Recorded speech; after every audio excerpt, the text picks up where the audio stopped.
Hi, welcome to this video. My name is Phil and I'm a senior lecturer in astrophysics at the University of Lincoln, and I want to carry on with the dark matter theme really. So I did a previous video about dark matter subhalos. This time round I want to kind of come back to the dark matter halos, but also looking at their actual shape. Now we assume that they're kind of like spherical to start with, but actually that's not the case. So here we're going to have a look at the shape parameter for dark matter halos and how you can actually calculate their shape parameter basically. So for dark matter halos, we first need to consider galaxies. So galaxies are these enormous systems of stars, gas, dust and dark matter. They're held together by gravity. Now a spiral galaxy like the one here is rotating like a disk. A elliptical galaxy is more spherical like, and they're not necessarily got any net rotation. There's lots of different sorts of galaxies and they all have different amounts of stars, gas, dust, dark matter in them, but they're all essentially gravitationally bound together and are enormous systems. Now there are a huge variety of different sizes and shapes of galaxies, which I've done quite a few videos on, but you've got things like your spiral disk-like galaxies, you've got elliptical, more spherical galaxies that don't have the spiral arms, you've got irregular galaxies, jellyfish galaxies, peculiar galaxies, and they all have slightly different characteristics. Well, actually not slightly, they can be very different actually. So they all come in these variety of shapes and sizes, but one common thing amongst most of them is that they do have these dark matter halos around them. Matter that we can't see, but we can infer that it's actually there.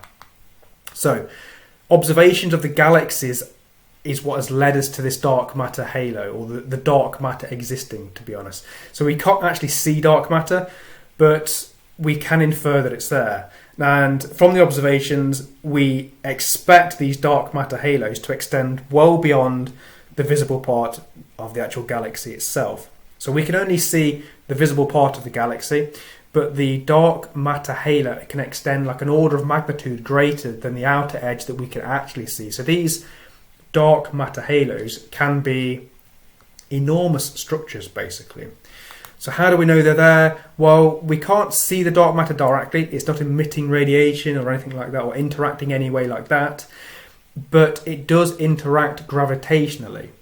So we can actually measure the effect that the dark matter halo is having on the galaxy, measure its dynamics, and then we can actually work out the shape of it, its mass and things like that. So we have to actually observe the galaxy to work out the information about the dark matter halos. Now clusters also have dark matter halos as well. So these are very big structures, or they are essentially dense groups of galaxies, and they can be up to like 1,000 member galaxies in a particular cluster. And these also have dark matter halos around them, as well as the galaxies themselves having their own dark matter halo. So these can be like your sub dark matter halos, I suppose. Now in a cluster you can actually work out the dark matter content by looking at things like gravitational lensing. This is where the light from behind the cluster is essentially bent a bit like a lens, and we get these kind of arcs and stuff, and the amount of distortion and things like that, magnification we get from the background sources, can help us work out the shape, distribution and the mass of these dark matter halos.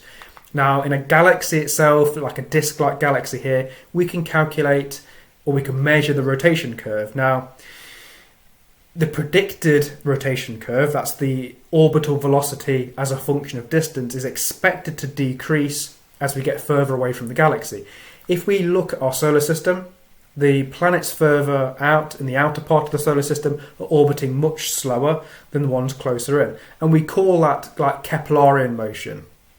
The further away you get, the slower the velocity. So that's what we would expect if we were to measure the rotation of these galaxies, that the stars and the matter on the outer parts is orbiting slower. However, when we actually measure these, that's not what we see. We actually get a flat rotation curve, which means that the velocity stays elevated to the outer parts of the galaxy, which is not what we expect, because we can measure the amount of mass in a galaxy by looking at how much light that's emitting. Stars emit light. We can get a rough approximation as to how massive a star is, so we can approximately get the mass of a galaxy from the luminous material. But there's a big gap, so we need extra mass to actually elevate the velocity in the outer parts of the galaxy. And one way that we can model and get that is by putting these large spherical halos of mass around the galaxy. And this is what leads to our dark matter halos.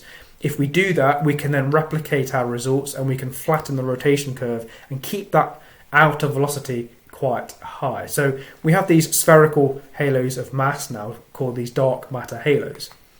However, these dark matter halos, they're not perfectly spherical and they do deviate away from spherical symmetry. So they can basically become ellipsoid in shape. They're not perfect spheres. This is what we're going to have a look at in this video, is the shape parameter and how we can actually calculate what the shape of these dark matter halos is. So we can actually refer to these as, well, they have like this triaxiality, and it means that they've got 3 axes in these ellipsoids, and each one of those axes is a different length, which is where this triaxiality comes from. There's 3 axes essentially, and this comes about mostly due to large scale density distributions. So I mentioned that actually we might have these like dark matter subhalos, you've got small scale structures, so the matter is not evenly distributed within these halos, and it can give you this kind of non-spherical shape. So they're essentially treated as triaxial ellipsoids, these dark matter halos. And a triaxial ellipsoid is where you have 3 axes, so you've got your A, B, C here, and they're all of different lengths. So each one is different. That is then a triaxial ellipsoid. A sphere would have all 3 axes the same. They'd all be the same length. So it would essentially be symmetric about all axes there. Now, an oblate spheroid would have 2 axes that are the same length and then one that is greater. So the third, you basically got 2 axes the same and one that's not, essentially. And you have prolate spheroid, which is kind of like the opposite way around. Same kind of idea, really. But then a triaxial ellipsoid, you've got all of those axes that are different. So each axis has a different length, and that's the triaxial ellipsoid. Now, we can actually calculate a parameter for that. So the triaxiality parameter T can be used to classify a dark matter halo shape. And it's given by this equation here. So if we know the lengths of the axes, we can calculate some dimensionless parameter, basically this number. Now, if it's an oblate spheroid, then you're essentially going to get 0. If it's a prolate spheroid, then you're going to get 1. And if it's in between the two, so if it's in between approximately 1/3 and 2/3, it would then be triaxial. Now, the definition, if we go back again to here, it's not exactly 0 and 1. It would kind of be, if it's like 0 to 1/3, it would be oblate, and then kind of 2/3 to 1, it would be a prolate one, approximately when we're talking about dark matter halos anyway. And then in between the two, you've got your triaxial ellipsoid, which is what we're kind of talking about here, I suppose. So when you run dark matter only simulations, because that's kind of like one of the ways we can actually study these dark matter halos, really, because they're pretty difficult to see in the universe, is that most of the halos that actually form and evolve are prolate. You've got some triaxial ones, and then the oblate halos are very rare. So it's not like you have an even distribution of the shapes. Most are going to be your prolate ones with some triaxial. Now, probably a simpler measure, really, is to measure the halo deviation from spherical symmetry by using the smallest and the largest axis ratio, essentially. So basically, we can just take the smallest and the largest axis, calculate their ratio, and this will give us kind of like their shape parameter, really. So if we were to plot that as a function of mass, we typically find that the shape parameter decreases as you increase the mass of the halo. So as they get more and more massive, their shape parameter becomes less and less. And also with increasing redshift, then the shape parameter also decreases as well. So redshift basically means we're probably looking further back in time because it's further away, because to do with the expansion of the universe and things like that. So with increasing mass and increasing redshift, we find the actual shape parameter of dark matter halos actually decreases. But anyway, that's basically how you calculate the shape parameter or the triaxiality parameter for dark matter halos.